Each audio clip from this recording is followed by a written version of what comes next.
A very nice allongé for almost the end of the afternoon.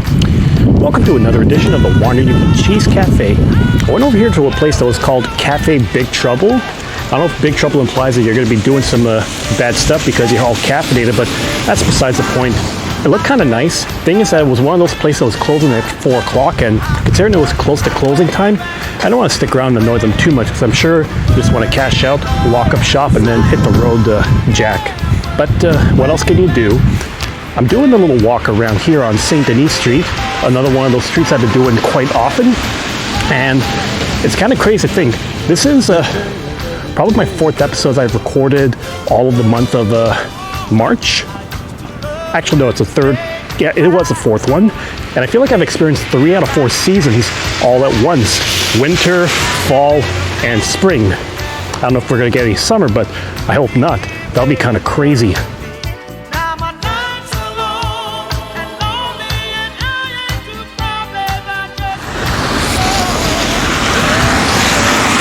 But you know what? Even with this kind of snow, I'm not going to let it ruin a perfectly good wander on a Saturday afternoon because it's what I do best to enjoy myself, and hopefully everyone who's watching this is going to enjoy it at the same time. I have a few ideas in mind of where I could hit up later for supper and maybe a good drink, but we'll get to that a little bit later. First off, you know what to do. Hit that subscribe button below and put your notification bell on. That way there's a pop-up. There's a... How was I losing my words there? Anyways, let's try that once again. Editor, can you put it up? Thank you. Hit that subscribe button below and put your notification bell on. That way, if there's a new video ready to view, you're gonna get a pop-up on your phone. And also, like this video. The more likes I get, the more this is promoted across YouTube, so you help me a lot more than you think.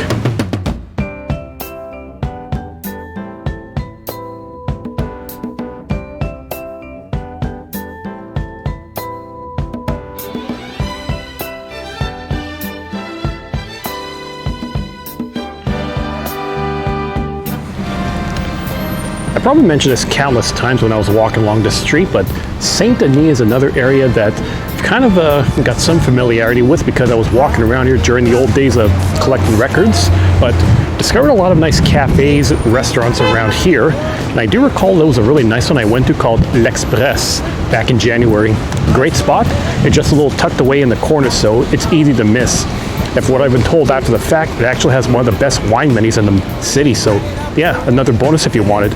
If you want to see that episode, I'll put a card in the top right corner for you and you can click that one. Man, hard to believe that was almost like maybe 2.5 months ago since I recorded that. I keep telling you, the passage of time is crazy.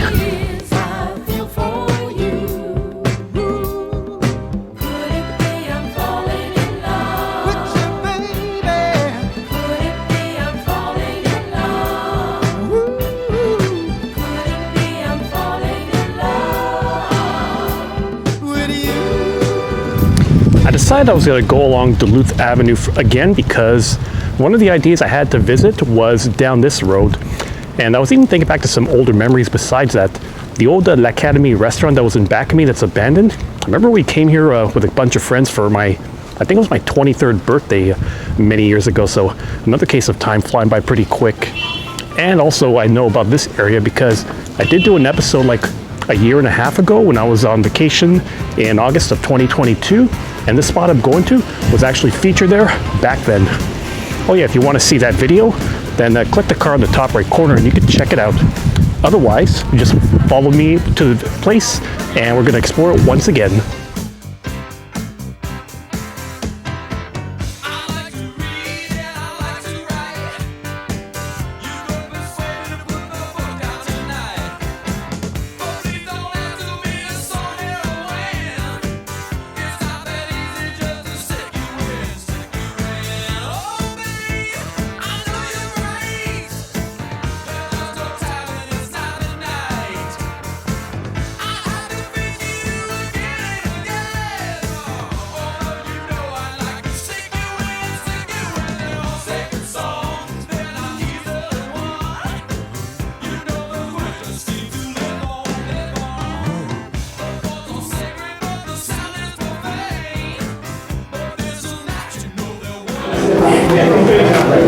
of my favorite discoveries around here is Le Reservoir.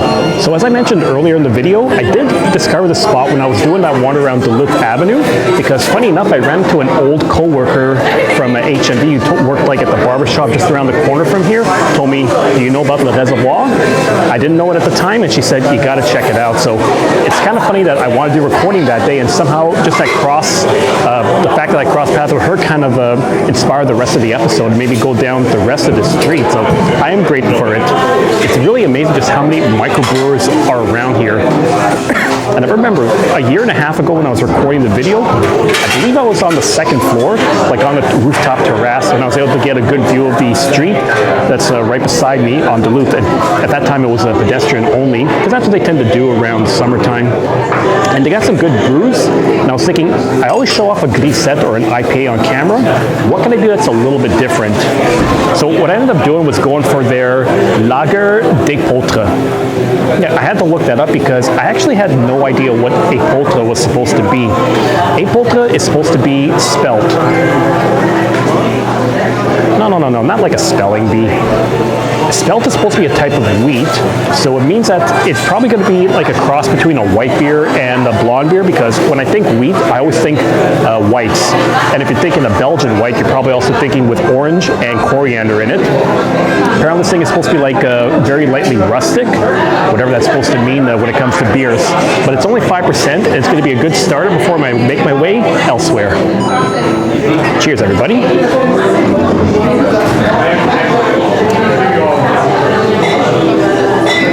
Yep, this definitely tastes like a wheat beer. Great stuff.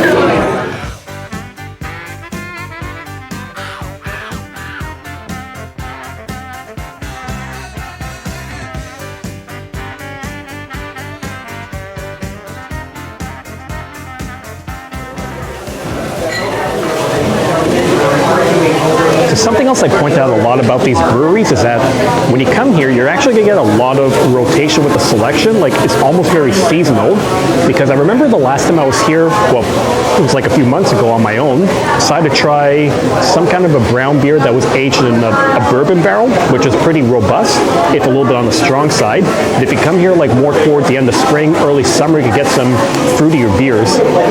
One of my friends and me came here for my birthday last year, and she was so hooked on a raspberry beer that was on tap that when her husband was coming over here to visit, that she wanted to bring him over here to try it out. Problem is that it was kind of late, and they had already rotated their stock to something else, so he kind of missed out on that. So it's a good thing to keep in mind whenever you come to brewers, because again, you won't necessarily get the same selection repeatedly over each week or month. But you're always going to get some of the regulars here, like your lagers, your IPAs, and etc. So those are always going to be a safe bet. The funny thing about IPAs is, you already know me, I love my New England IPAs. But one thing I remember being told when I was visiting in the Gad up in Rosemont for the first time is that apparently certain hops will have different flavors depending on the region that they come from.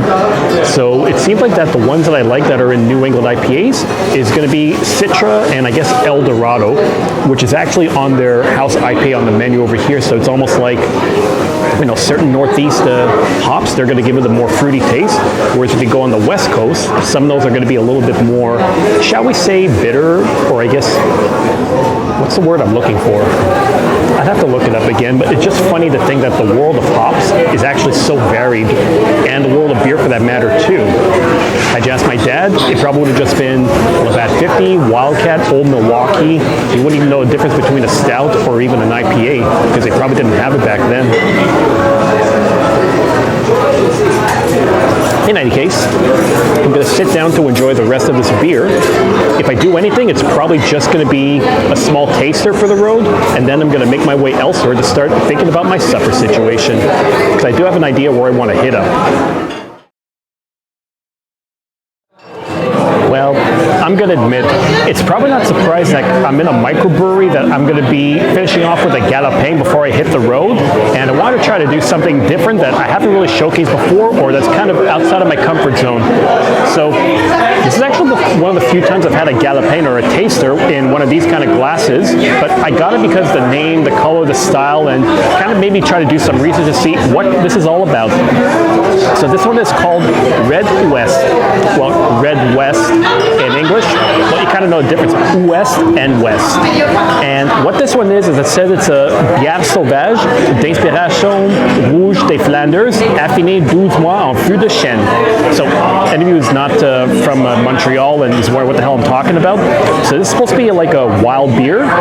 And my understanding with a sauvage is that it's supposed to be fermented with a whole bunch of yeast and domesticated wine strains. So apparently it has a bit of a wine flavor in here. Almost makes me think of a barley wine, except barley wine is a blonde beer, but aged so much that it's at the 10, 11, maybe 12% range. It's almost like having a glass of wine. But I'm going to admit that I got this because they call this one the Red Flanders, or, you know, if you're like me, you would probably think Ned Flanders from The Simpsons, but apparently the Flanders is a sour red ale that's pretty common around Belgium, and it's named after the city Flanders in Belgium, not the annoying neighbor of Homer Simpson. And this was aged for about 12 months in an oak barrel, so it does get a bit of the flavor of that, almost like if you're fermenting a whiskey in an oak barrel for I don't know how many years to get the even stronger flavor. But you know what? There's a first time for everything, and we'll capture it on camera.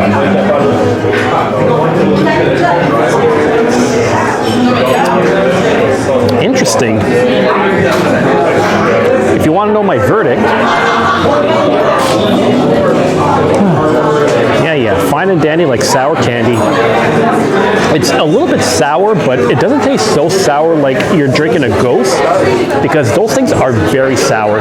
This is like a very subtle kind of sour, almost like you're using gooseberry, strawberry, raspberry, without going overboard with it. So it's pretty nice. The catch though, this thing is about 7.8%, so it's a good thing that this one is only available as a Galopin, because if you get a pint of that, I don't know why you want to do that in the first place.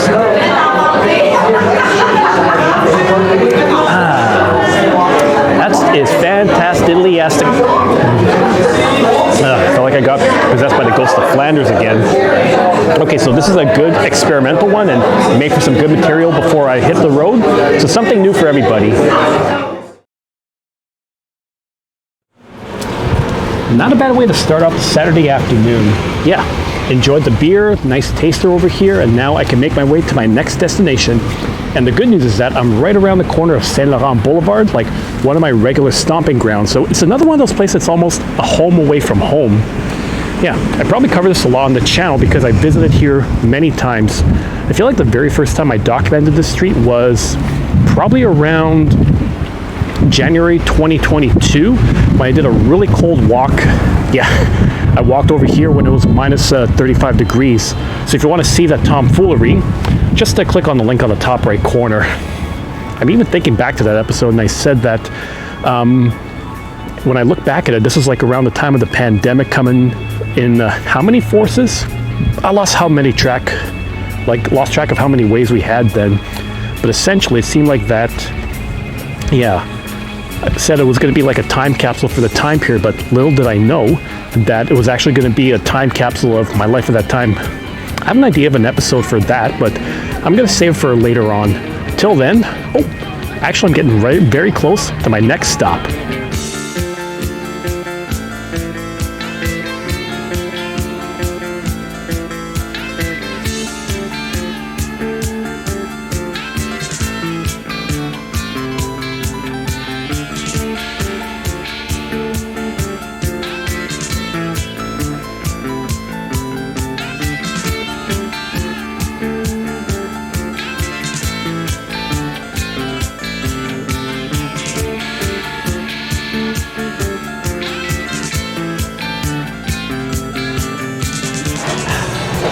Cute little spot. So the Majestic, this is actually the spot I want to come to for supper tonight because I was actually given a recommendation from Mary in the comments section, and she did say that it's like a Montreal institution or a classic place. I was always thinking that, yeah, I know where it is. I passed by it on my countless walks along Saint-Laurent Boulevard. It always looked kind of nice. I liked the decor from the outside, but I thought I've never actually stepped into here, so it might have been worthwhile to check out. And so far I can color myself impressed because what I see over here is a lot of rustic stuff or like refurbished things, like case in point. what they did was they took some old maple syrup cans and you use them to store your napkins or your utensils. I've seen some plants that are made out of ketchup cans that you would get at Costco. And even if I was to look on the wall, I could find old Coke bottles, Molson X bottles from the 60s. Like, it's not those Molson X bottles you see these days, but these short, maybe really round ones. I thought it was kind of awesome. And that's not even factoring in the Dragon Ball Z mugs I see on the wall. I might have to get a picture of that when I get over here. It's a pretty good look so far, and it looks like if you're a wine drinker, they have a really nice selection here, and also some good cocktails. Keeping in mind that I'm not really a cocktail guy.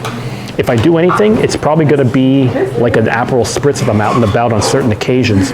Other stuff, I'm not too familiar with that world, and I'm more of a straight whiskey guy or Scotch guy. But if I was going to get some draft beer, I have a really good one. I've got here my Boreal IPA du Nord-Est. If I have to describe this to you, then clearly you haven't been following me for the last few years, because I've sung my praises of this beer countless times, and to this day, it's one of my favorite IPAs. Strong, fruity, slightly hoppy, but not too overpoweringly hoppy. It's like the best of all worlds of beer, so take that for what it's worth. And this is going to give me some time to decide what am I going to have to eat tonight. There is some good stuff on the menu, and maybe we could share a few stories here and there about it.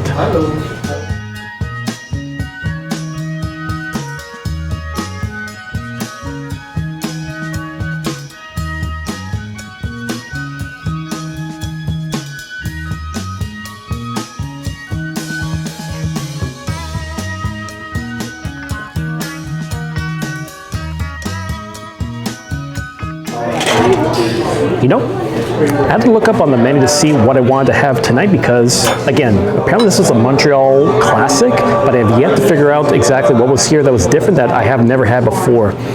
And I was looking at the menu. Apparently this is also like a bar, resto, oyster bar, but the thing is, I'm not really an oyster guy. The only time I ever had in my life, I think, was probably back in 2019 when I was at Grumpy's, and it was some kind of a fundraiser going on where they were selling oysters for like $2 a piece, which I guess was a steal back then, because some places you could go $3-4 an oyster depending on your thing. But what I ended up doing was this marinated salmon dish. There's a couple of good stuff here. Like I saw something that's called topinambour, which is apparently Jerusalem artichoke, and all that to say that you're going to have some pretty good vegetarian meals available if you're not big on meat. Now for this thing with the salmon that's marinated, yeah. So what I got here is looks like it's marinated with soya, wasabi, radish, spicy mayo, and a tempura. When I think wasabi, I think, oh yeah, this is what you serve it with whenever you're having, sushi. Wasabi just basically like a Japanese style horseradish, and I know a thing or two about horseradish because I'm Ukrainian. Horseradish is a part of our cuisine when we're doing a traditional Easter meal. And it looks like there's some, what's up? Small cucumbers. It looks like there's actually a fruit in here that I'm not too familiar with, but I can give this a taste and see what it's like.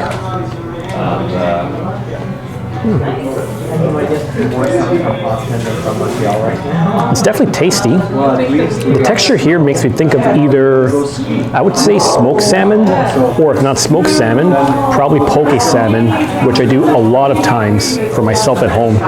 And actually, you could make a pretty good poke bowl yourself at home if you got the right ingredients. If you want to see how to do that, I would recommend clicking on the top right corner, and then you can revisit that episode I did not too long ago. Okay, pretty tasty. It looks like there's even pieces of seaweed in here too. Now, if only I can put my finger on what kind of fruit this is.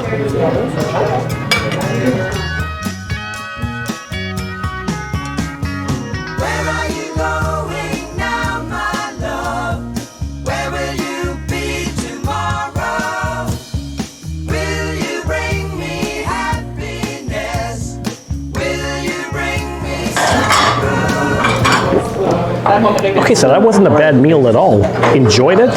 I really think that was like raw salmon that they used, or like somewhat smoked salmon. And that vegetable, I wasn't sure what it was. I'm pretty sure that was the radish they were saying was in there. There was some crunch there, so that tells me that there was a bit of the tempura mixed in with the spicy mayo. So it's pretty tasty stuff. And I'm gonna admit, I was looking at the menu beforehand, like before I started recording this episode, because I wanted to see exactly what I was getting myself into. So I think the tataki beef would have been the beef tartare equivalent. I saw there was also some pogos that were available too, like probably their home pogos. And something else that caught my eye would have been the foie de volaille, which is like a poultry liver. I thought maybe I could eat that if it was on the menu, but it wasn't. I know, you're probably thinking like chicken liver, really? But you have to remember one thing. I'm Ukrainian, and we have something that's called liverwurst, which is like a liver sausage. You take liver, you grind it up, you make it into a sausage, and you can slice up and put it on bread, serve it a whole bunch of ways. We also got kishka, or kashanka. Actually, I'm kind of mixed up if it's Polish or if it's Ukrainian, but it's essentially a buckwheat sausage in a casing, but then they're probably going to put some organ meats in there, and also some blood. And plus, we also have something called head cheese, which, if you look it up, you probably think, what the heck? So I've had all of that stuff, and it's nothing out of the ordinary if you're Eastern European, so there's a lot of consistency across the board with that. And if you can handle that, you can definitely handle the chicken liver. Now, small portion for the price you pay, but decent price. And I'm kind of thinking about if I want to stick around for something else, or if I'm going to make my way elsewhere too. Because I'm going to admit, the negroni that's on the menu for the cocktails, it's making me think back to that Anthony Bourdain quote that I've been referencing a few times on my channel and on my Facebook feed. Maybe I can give it a shot one of these days. But if I don't have it here, I do have an idea of somewhere else I could check out for like a final round once I've done this beer. So we'll see where we take the journey right after this.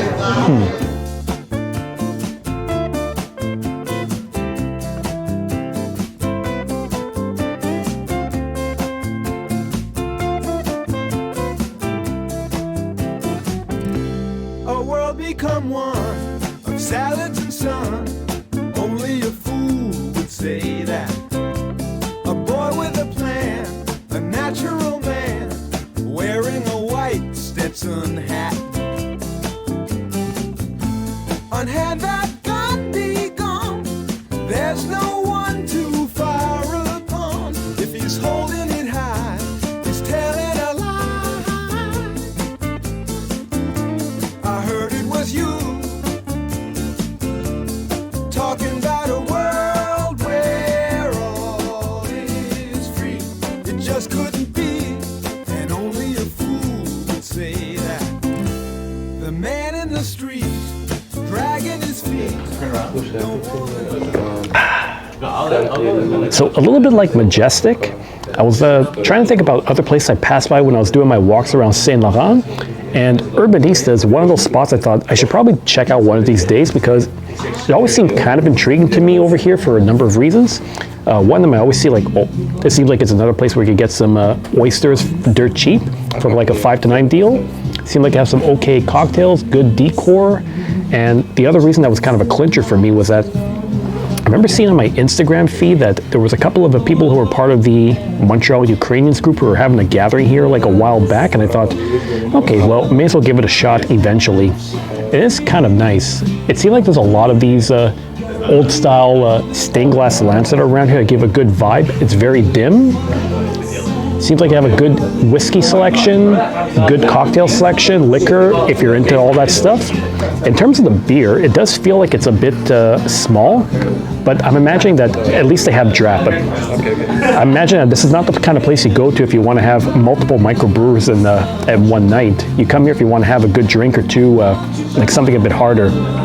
So in my case, I decided to go for a Boreal, but the regular blonde. Unlike when I was at Majestique where I had the IPAs and Nordeste, I thought, let's do something a little simple, just in case I want to go a little experimental tonight. Cheers, everyone. Happy Saturday. Very nice. And it's very mellow right now. It seems to be another case where I'm sitting alone at the bar right now. Well, not just the bar, I'm actually the only one over here because this place opened up around 5 p.m. So it's only been an hour since it's opened up. I imagine it's going to pick up a little bit more later in the night, but that depends if anyone's going to be visiting with all the snow that we're getting right now. All that will be seen later on.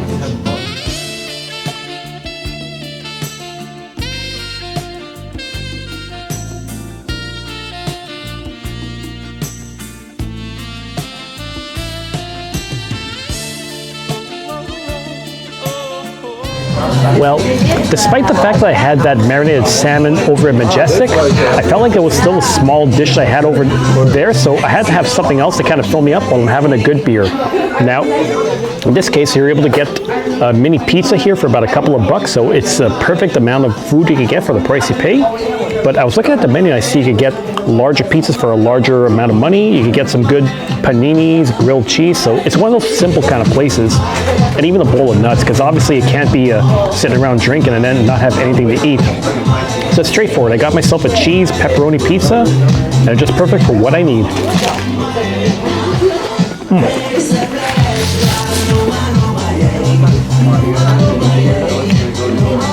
Yep, a case of simple but effective. Because I didn't want to do anything too fancy, I just needed something to eat while I'm finishing off this beer and see if I do a final round while I'm hanging around here. And it's funny because it's not very often that I order pizza for myself when I'm out and about, because I know how to make my own pizza at home.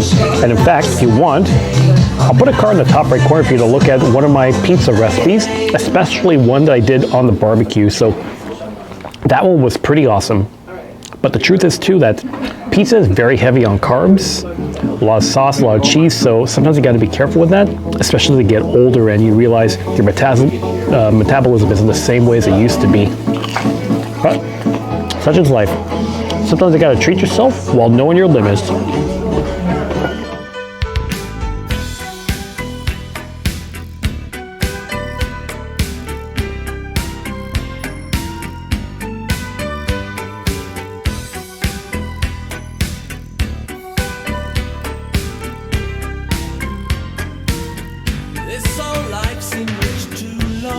Sometimes you talk with the people who work here and you learn a bit of information about the establishment, sometimes what they're all about and etc. One thing I learned after talking with some of the people that are working here is that they've actually only been around for about a good 2 years. So all this time I've been walking on Saint-Laurent thinking I got to check it out. It's always been within those 2 years that they've existed. So yeah, it's one of the newer spots compared to some of the other places I've seen, like, you know, Chez Baptiste on Mont-Royal, which was around since 1928. So pretty recent. And as much as I enjoyed the beer and the pizza, I thought I'm going to do something different now. I'm going to be embodying the Anthony Bourdain quote finally, and I'm going to try this elusive negroni that he's always talked about. Well, he said to get 2 of them, and as good of an idea as that would have been, because over here they have a deal where from 4 to 7 you can get 2 cocktails for the price of 1. The truth is, I've already had the beer. I've had the beers before. This is going to be more than enough before I hit the road, and I don't want to get too fucked up. Now, if you're wondering what a negroni is, it looks like what they use for this is they use some gin. It's a liquor that I'm not too familiar with because when I think liquor, I always think whiskey, scotch, because that's always my forte. I've only had gin in a gin and tonic before, but you know, first time for everything. And what they do is they also mix it with some vermouth. Vermouth is an Italian liquor that's like fortified wine spiked with a bit of brandy, so it has a bit of an herb, fruity taste. And they also add some Campari. The thing about Campari is that it's a little bit like an Aperol in the sense it's supposed to be a fruity herb kind of liquor in the 20% range. Because I've seen 2 things happen. I've seen Aperol Spritz and I've seen Campari Spritz. If you're asking me what the difference is between the 2, I wouldn't be able to tell you because I only ever order Aperol Spritz if I ever get myself a cocktail. But you know, it's the first time for everything. The thing about vermouth though is it's an Italian liquor, but I do remember when I took a trip to Spain back in 2018 that at the San Miguel Mercado, they did have some vermouth on tap over there. So it's one of the few spots I saw you could get, you know, draft as opposed to poured in a bottle. All that to say, I'm going to give this cocktail a shot and see what it's like. So, cheers to Mr. Bourdain.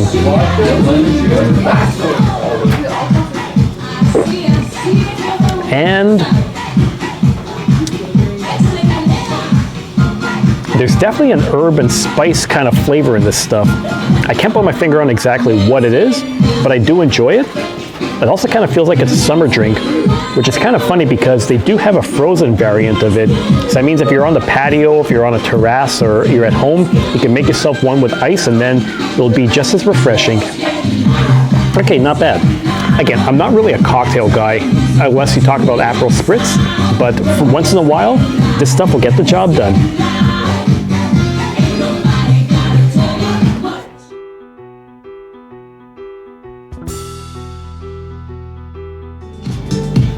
Really? So you hear some of the craziest things when you come into a bar. Like right now I'm listening to some dance mix of I Ran So Far Away by a Flock of Seagulls, because usually I expect, you know, synth pop, crazy haircuts, not this very smooth, I guess, down-tempo style. I don't know, because I'm not as familiar with electronic music, so I don't really know how much to describe that, but it's so strange. All that to say, the Negroni I had was pretty awesome. And after sitting on that for a little bit, I realized it has a bit of an herb and a fruity taste, and it makes me think of real soda. That's something I used to get a lot when I was traveling into St. Leonard and going into Bonanza to get some cheap pita bread, maybe some tarali, and I would always get a bottle of a brio for myself when I was in my 20s. So it kind of takes me back to that. And as much as I enjoyed that, and I thought I could do a second round, the truth is I want to get home in one piece, so I'm doing a little Americano before I hit the road. And it's perfect. It's just like the perfect blend of strength, quantity, a bit of milk to kind of take the bite out of it, and it's just perfect. So right now, it seems like that I'm the only guy in the bar once again, because there was a couple of crowds that came back into the bar, like on and off, but now I'm all alone. Oh well, it is what it is. It's been a nice spot. If I had a couple of Ukrainians around here, then I could have been able to join in on the Ukrainian festivities like I saw on Instagram. But maybe one of these days I'll intersect with them, like indoors, maybe over the summer if I come back over here. Anything is possible. So on that note, I'm just going to say, thanks for watching this latest edition of the Wandering Yuki Cheese Cafe. So if you like what you see, you know what to do. Hit that subscribe button below.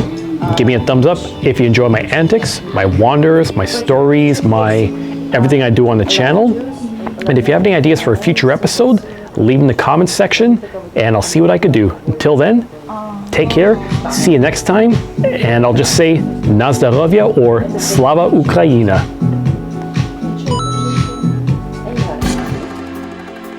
Advice for the young at heart. Soon we will be older. When we're gonna make it work.